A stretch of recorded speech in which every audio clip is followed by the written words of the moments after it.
Welcome back to another episode of Rocky Mountain Marketing. I am so excited for today's guest. Today's guest is Paul Ruppert, and he has had the opportunity to work with some pretty big names. His international clients have included Facebook, MasterCard, Western Union, just to name a few. He also has worked with private equity and venture firms, teaching them how to leverage mobile services in their digital plans for conversational commerce. So again, like I said, he's worked with international clients, and he's going to be bringing a lot of great tips today about how you can scale your startup, going global from the start, the art and science of high stake deals. We're going to talk about a lot for growing your business. Paul, thank you so much for joining me today. Hello, Katie. Pleasure to be here, and hello to all your listeners as well. Well, and you and I have had the opportunity to talk offline a few times now, and you're based in Washington, D.C. And we actually were just talking about having global clients. One of your clients is in Dubai. But tell us a little bit more about what it is that you do. Sure. So, what I do right now, the value proposition that I bring to clients is I'm a consultant that helps both enterprises as well as what are called aggregators or CPaaS providers. And CPaaS is one of these terms of art, an acronym that stands for Communications Platforms as a Service. At root, my business experience, my technology experience is in the text messaging world, something that we all utilize and has only been around for about 31 years. And of those 31 years, I've been involved in it for literally 25. Wait, Got wait. into So the text business messaging very, has been very around early for on. 31 years? 1991 is when the first text message was sent Oh by my two engineers inside goodness. Vodafone. Yeah. Wow. It feels like texting has been around for a while, but 31 years, I feel like that seems so long to me. Well, yeah, that's when the first one. That doesn't mean it was commercially available. Okay, That's okay. when they did it in a lab, recognizing there's, this gets into the technology of mobile telecommunications, which is complicated enough.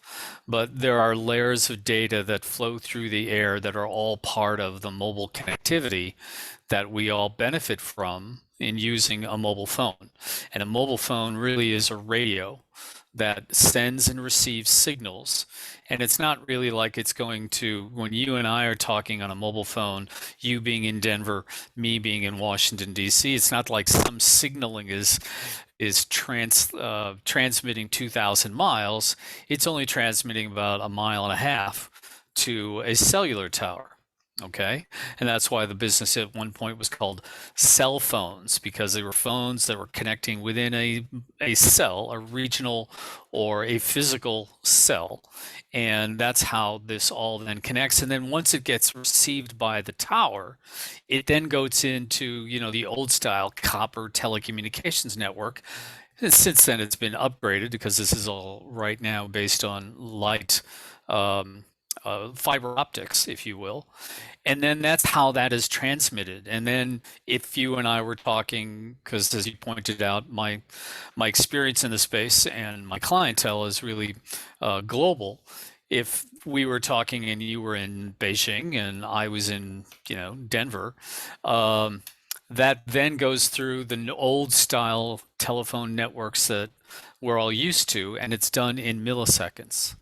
Now, to the messaging piece, so you were asking, it's 31 years. Commercially, it became available at around 1994, when the mobile network operators started recognizing that this layer of the signaling could be used for what was then called provisioning. So a text message would go to your handset, and essentially it was changing what you might be receiving in terms of billing fees or anything else along those lines, hence the term provisioning. And that's when these guys at Vodafone were realizing, well, we could push 160 characters on this technology. And that's the basis of short message services that we all benefit from. And the capture of the imagination of people, how we utilize that, I always talk about it in the context of it's glimpsable. You don't need to read 160 characters. There's lots of neuroscience research that shows our brain is able to process both images and what's going on visually without having really to see it. And this is one of those things where you don't need to read 160 characters. It's so short that you see it, your brain recognizes it, and you move on, which is one of the power, but one of the elements of the powerful impact of text messaging. So this is a long story, but the bottom line is today, one last piece is, when we were in elementary school, what did we do when we wanted to pass a message to somebody 2 rows over? Or in middle school, we would write something on a little piece of paper, fold it up, pass it to somebody. Hey, send it over to Katie over there, 2 rows over, etc. Open it up, and there's this little message that's in there. And that is one of the elements of why text messaging took off. Today, I'll throw a question to you: true or false? Does the average American send or receive more than 40 messages a day or less than 40 messages a day? The average, I think I'm above average, but I definitely say more than. Okay, so the actual number is 42. But Wow. then I'll ask you this. What do you think the highest average is on a national market basis? So how high is it in the number as an average? And then where do you think that occurs? What country do you think that happens in? Ooh, so I think the highest amount of text messages being sent a day, uh, we'll say 100. Okay. I'm going to say 100, and I'm going to say, I'm going back and forth between the United States and China. So I'll say US. I'll say us Americans are Okay. avid texters. So the number is 85, Oh, and that's okay. out of the Philippines. Oh, the Philippines. Wow. Yeah. And that's a small country. Yeah. In the Well, grand scheme of relatively, things. not in terms of huge population, but the reality is because a whole bunch of factors. There is a large foreign worker aspect to the Filipino economy. If you go to Las Vegas, for example, or a number of different, nurses all around the world, domestic workers in Japan and Saudi Arabia, this is all part of the foreign worker aspect of their economy.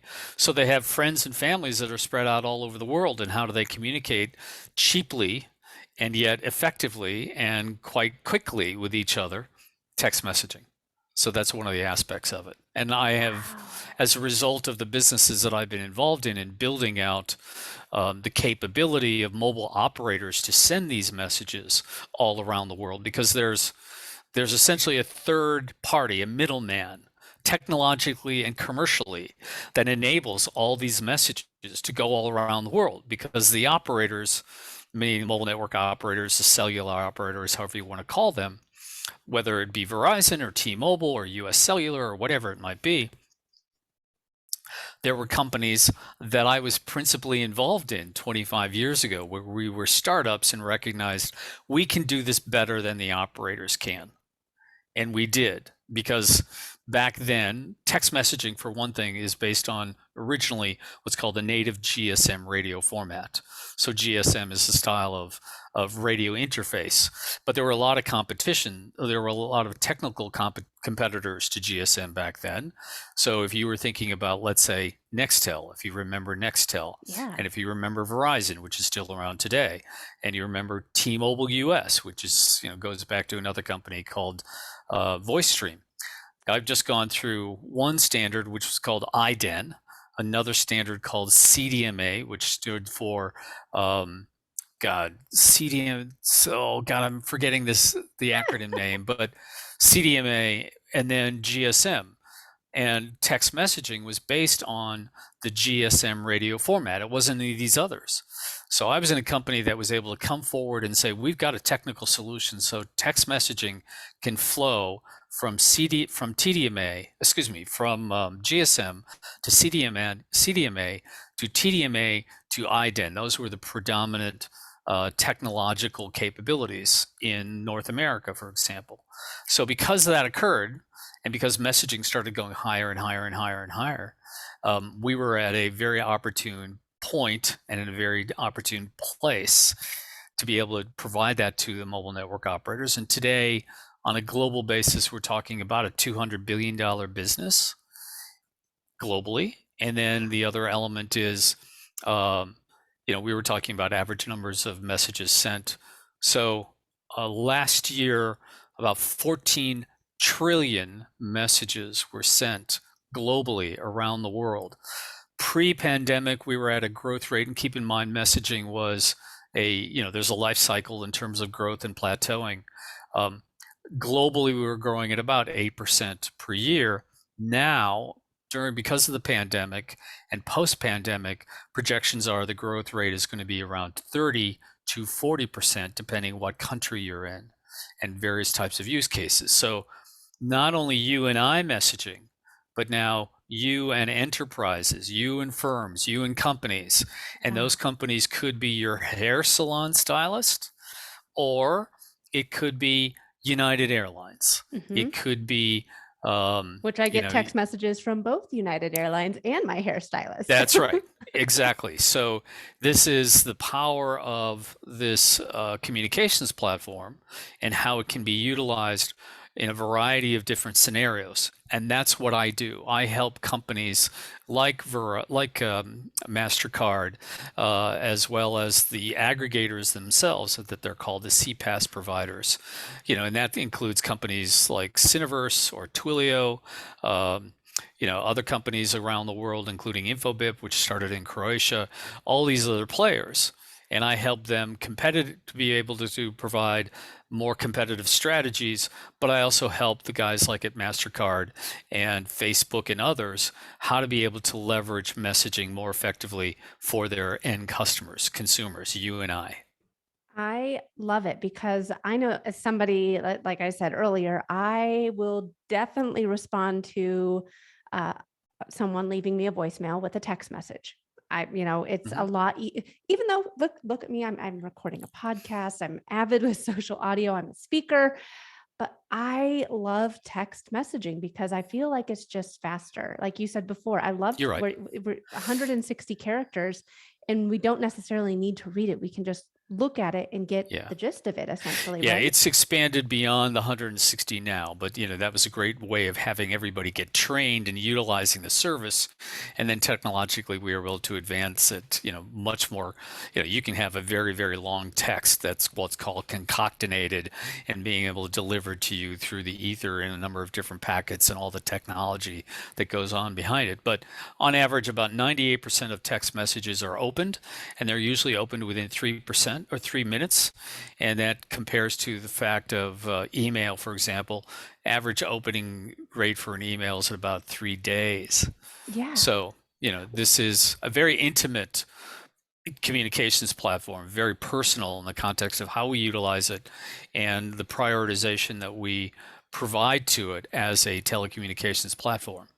Well, and I think that too, you were saying 98% of text messages get opened. I said right here, I get a text message from my hairstylist when I book a appointment, and when the 24 hours before my appointment is coming, I get those text messages, and I've become dependent on them. And I think that a lot of us are okay with businesses sending us text messages now. So for people that, and we're going to get into, a lot of the business growth discussion, but I love this conversation on text because it is so important. I mean, like, whether it's the good old fashioned text messaging, I'm curious what your thoughts are between like Facebook Messenger, WhatsApp, and going through those sort of messenger tools versus text, or if you think they're kind of one and the same. They're not one and the same at all, because these characterize the Facebook, the WhatsApp, if you're Chinese, WeChat, which is all around the world, etc. These are what are called over-the-top solutions. So they are essentially islands of the subscribers that subscribe to WhatsApp, Viber, Line, Kakao, WeChat, etc. that I just mentioned. And because there is a limitation to the subscribers. So you and I could send you, I bring out WeChat because I lived in China for a little while. If I were to send you a text and you're not on WeChat, you're not going to be able to receive that text. Or if I'm, on WhatsApp, same idea. It might be free, but it's not free everywhere. The reality of SMS is every mobile phone is SMS enabled, and that's text enabled. So that's one aspect of the power and the reach of this, which is why you get things like what are called one-time passwords or two-factor authentication, which is essentially a security provision, which we all do. In fact, that's the largest swath or tranche of messaging in terms of enterprise related messaging is those types of messages.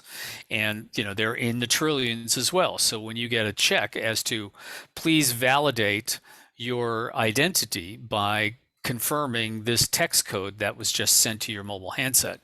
So that can be sent whether you're in Timbuktu or whether you're in Tennessee, and as long as you got a handset. And by the way, the ultimate aspects of this is there's 7.2 billion people on Earth at the moment. Do you know how many mobile active subscriptions there are around the world?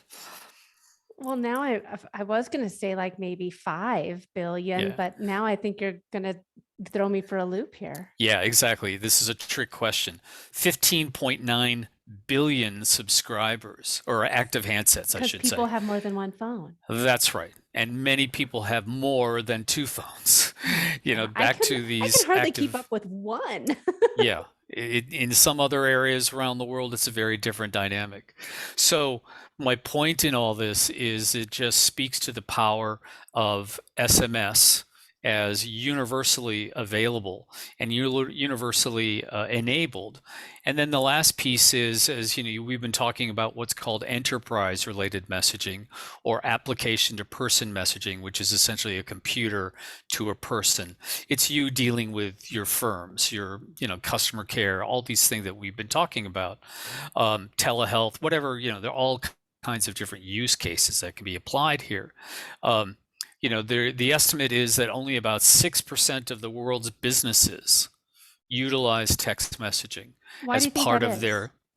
Well, it's very new. It's also very spread out. The concentration obviously is in the more advanced economic markets, Western Europe, the U.S., Asia, etc. But then you have the middle tier and the developing economies where these things are now just starting to flow in.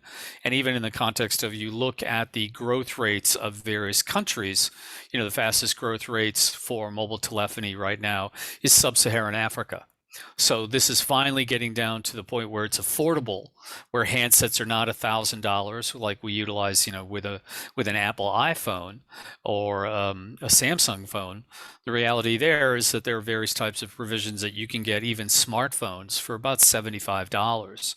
That's a lot of money in some places, but it also speaks to the importance as well as the economic drivers of this type of telecommunications. There's all kinds of research that shows where mobile telephony started to flow into various countries and how their GDP spiked as a result of that. In fact, I even wrote an op-ed piece for Asia Telecoms, which was about 12 years ago or so, I was looking at Vietnam because it was about to be entering into the World Trade Organization, and you could plot out the types of impact on their GDP.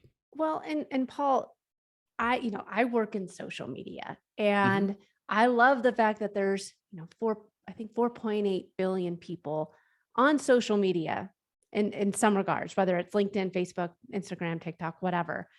But hearing that I could potentially reach 15 billion people, with text messaging, it makes me want to learn more about how I can use it for my business. And I'm sure that a lot of the listeners right now are like, okay, this is pretty cool. Like if I could just figure out a way to give valuable texts to my customers and my clients to kind of give them that, like you said before, the average email sits in the inbox for 3 days before someone opens it, Right. if they even open it.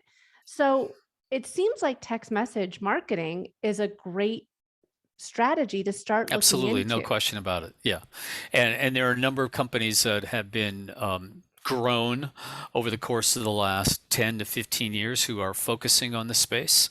So, if you were, depending on whether you were a small medium business or even a micro business, there's opportunity. If you were a tradesman, for example, like an HVAC guy or a landscaper, there's all kinds of ways that you can implement text messaging for meeting notifications, alerts, predictive monitoring of various types of equipment.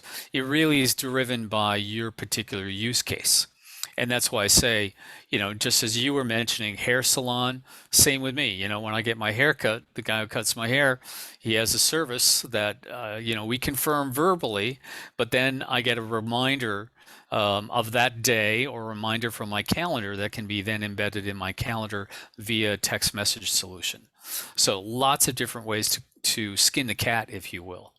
Well, and I think that it goes across just hair salons and airlines. I mean, you could use this for if you're an auto repair shop.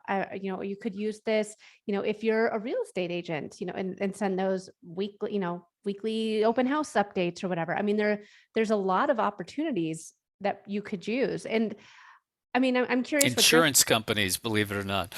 I know really. one that just is a specialist in insurance. Yes, and that's how they differentiate themselves within the marketplace, because this is now we're getting into big competitive positioning within the market space, because some of these companies, they can be as small as, let's say, $5 to $10 million in revenues that enable this, and they can be up to $1 billion in revenues. The largest players in the space, the ones that I'm familiar with because I was involved in them when they were fledgling startups. And Yeah. over the course of the last, as I say, about 20 years, these have become quite large, significant companies. So with text message marketing, what are your thoughts with just trying to provide like a quick hello, here we are, this is a reminder, or sort of kind of just a text message, or using the text messaging kind of like you would in an email with sending people to a destination. So a reminder Right. of, hey, this event is happening, click here to join the waiting room, or click here to uh, get an extra ticket or anything like that. Right. So in the United States, there are regulatory issues in terms of being opting into these solutions. You have to make an active engagement. Therefore, that is how spam is reduced, and there's quite onerous penalties with multipliers. So if you're being texted by someone that you not want to be texted from for whatever reason, all you really need to ever do is just put in caps STOP, or opt out is another one. And this gets into the regulatory aspect. But what you described, that if you want to fall into, or you want to start receiving something via email, you can also option, whether you want to receive something via an email or via text. That depends on the marketer or the firm, and the specific use case that we're talking about in terms of how you want to get notified. And this also falls into government. I just recently got my second booster for COVID-19. And in Maryland, there is a service that is tracking all of this, and I chose to be notified via text. So once I got the vaccination and got into the system again, the system came back to me 2 days later, and they ask, how are you feeling? They go through the basic stuff, and it's all through text messaging. So I opted in But it's not an initially. actual person texting you. It's No, all it's all the via. bot. Yeah, exactly. Well, it's not necessarily a bot, but yeah, these are all various types of algorithms that go if-then analysis, and you then get into these large databases, and the databases are essentially what's enabling that. So behind the scenes, there is a provider, like the companies that I've been involved in, who have links to your database. And we then have the means to be able to send out that text message. The means is essentially we are providing what's called an application program interface, which is essentially what it looks like to the consumer. Would you like to receive a text message about X, Y, and Z, or to confirm your appointment, or this confirms your appointment, etc.? And then that goes into let's say company A that I was involved in, and then we would have the actual physical connections to all the mobile network operators in North America, or that we could be able to send the same type of text message to anywhere around the world because we have what are called peering agreements with the other providers all around the world. Or we've got those connections on our own. There are about 1,400 mobile network operators Wow. all around the world, and no one really has all connections. So this is the nature of the business. We compete, but we also cooperate with each other to be able to send these messages all around the world. So, Paul, if someone's listening right now and they're like, this sounds really intriguing, and I'd like to learn more about how I could utilize it for my business. I'm going to ask you a couple questions here. What would you say they focus in on versus either doing Other alternatives? SMS? Yeah, well, I was going to say Yeah. SMS versus like going through an SMS sort of platform where you're getting the text messages, or going through a Facebook Messenger platform or a WhatsApp platform, because you can utilize all of these for your Yeah. business. The reality is that you want to be able to I talk in the world of CPaaS, as it's called. I'll use this acronym again. Which is Communications Platforms as a Service. Imagine the concept being, were you on video right now? So that's one platform. You can also have voice, just telephone call. That's another platform. You can do text, which is another platform. You can also do email, which we've been talking about. That's another platform. So today, in terms of the CPaaS world, it's a means of being able to combine, orchestrate, and coordinate all of these messages, all these engagement platforms at the same time. At the end of the day, if you are thinking as a business person, how can I utilize this? You have to think of convenience to the consumer. And ultimately, the consumer wants to send any message, anytime, any platform. So how you use the communications platforms are going to be different than how I use them, whether it's male, female, whether it's older, younger, whatever it might be, whether you're, traveling, not traveling, whatever the dynamics, you've got to Local, be able to global. plan out. You got it. You got it. So that's how you have these use cases that are developed inside the companies like United Airlines or the providers. I'll just throw a couple of these out there, whether it might be Infobip, or it might be Twilio, or it might be Cinch, or it might be Cineverse. These are all some of the bigger providers. But then if you were a smaller player, you might be going to a company called Comify, or Hi Marley, or Podium. There are a whole bunch of these that are out there. In fact, I track over 300 globally, and a friend of mine who used to run business messaging for Google, he has a list that's over 500 long. Wow. So, if you're at that stage of how do I get involved in this, the best way to do it is just, let's say, text marketing or SMS marketing on Google, and you're going to be presented ads that are going to be asking you questions, and you're going to see that, as I mentioned, Cinch, Twilio, and Infobip are going to probably be up there.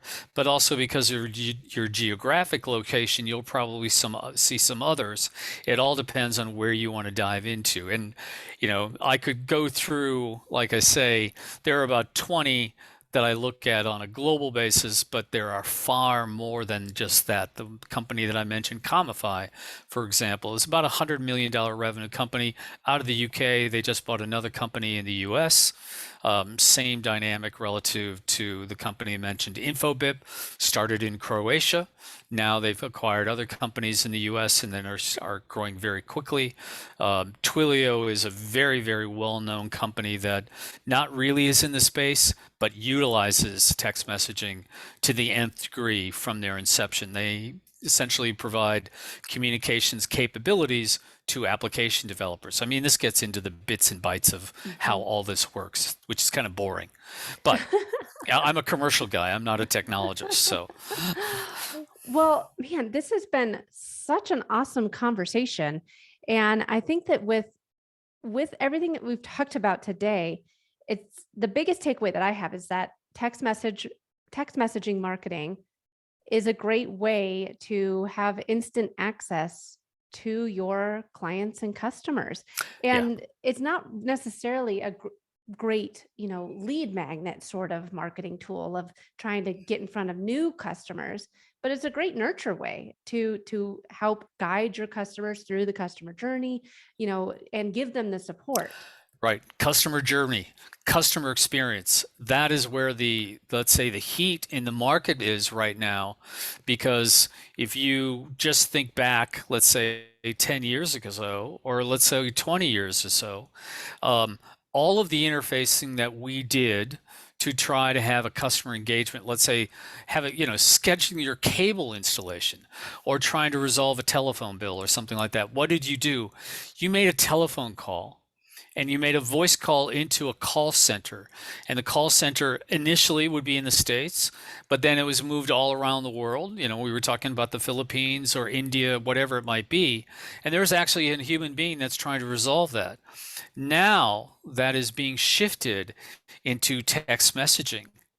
Because in text messaging, you can send this to me. You may not have to have an immediate, what's called a synchronous resolution. And instead you could accept an asynchronous resolution. What are the ripple effects of that are? Well, call centers are notorious for very difficult places to work.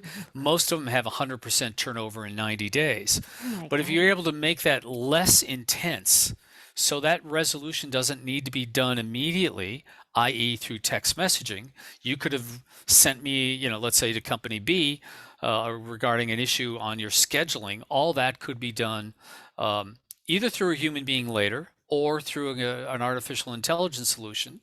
And that would all be sent up and exchanged. You and I would be going back and forth via text. I don't need to respond immediately to that text. You might be just about to go on a bike ride. So you know that you can come back to that in an hour when you've done, instead of that, sitting around, getting on hold, all that stuff. That's where the real opportunity is right now in terms of big deals, chasing the great white whales, if you will, in terms of how do we capture and shift behavior from telephone calls into text. And guess what? Most of the emerging generations, i.e. millennials, Gen Zs, I'm a trailing boomer, and I use text to be able to make these kind of resolutions just because a telephone call now is more inconvenient. So, relative to my prioritization of my time and my usage of time, I'll go right into the text aspects. Yep. And even, we've been talking about smaller companies, but they don't have to be smaller companies. I have a list of over 12 that I've tracked, over the course, 12 segments over the course of my career. And that's OTT, we've talked about, financial services, logistics, travel and leisure, Internet of Things, which is utilities, oil, gas, also insurance, automotive that you just mentioned. If you're a mechanic or car service bay, if you look at Jiffy Lube, or if you look at AAA, they are very big users of text messaging to be able to arrange and provide couponing, to provide incentives to come in. I didn't even think of that. All kinds of stuff. And then the last piece is, we're talking about an external engagement, right?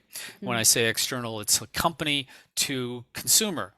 Well, as a result of doing this kind of digitalization, which is what is going on, that also changes the internal dynamics of a company and a firm and how they work. Because it's easier to do these things in a digital manner, meaning utilizing text messaging and then providing an assimilation, a coordination with such things as customer data and customer relationship management initiatives. So it has this flywheel ripple effect. You may have started thinking, oh, I'm going to send out a coupon for an oil change, and I'm Jiffy Lube and it's an $8 coupon. And then you find out 6 months later, this is transforming how I operate my business internally. And whether it be reduced CapEx, might be reduced or more efficiencies. I mean, I can go into a whole bunch of different use cases where they saw, wow, this is really starting to affect how we do business differently. I mean, even with insurance companies where you start having adjusters, they don't need to come out because you can have a hot link to a text message, and the hot link goes into a video link or a photo link. You're taking a picture of your dent, you're sending it on.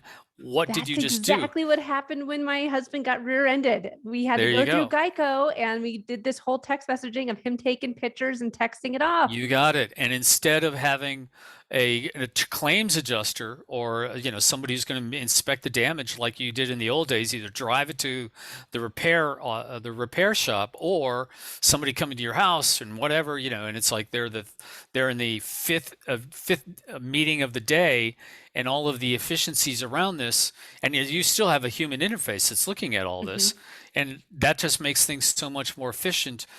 And therefore, it's a flywheel effect from that coupon, which is marketing, which is external, and all of a sudden we're doing things differently internally. The digitalization of all this. Well, Paul, this has been awesome. How can people continue to work with you? How can they learn more about what it is Well, that you the do? easiest way is just to engage me via LinkedIn. So you can find me as Paul R. Ruppert, Ruppert, on LinkedIn, and be happy to have a conversation with anybody who's interested in how can I find this. No links, no hooks to it, just in the context of here's some information that you can guide towards examining what you're doing and being able to take full advantage of text messaging power. Ah, awesome. Well, thank you again so much for joining me on the show today. Thank you, Katie.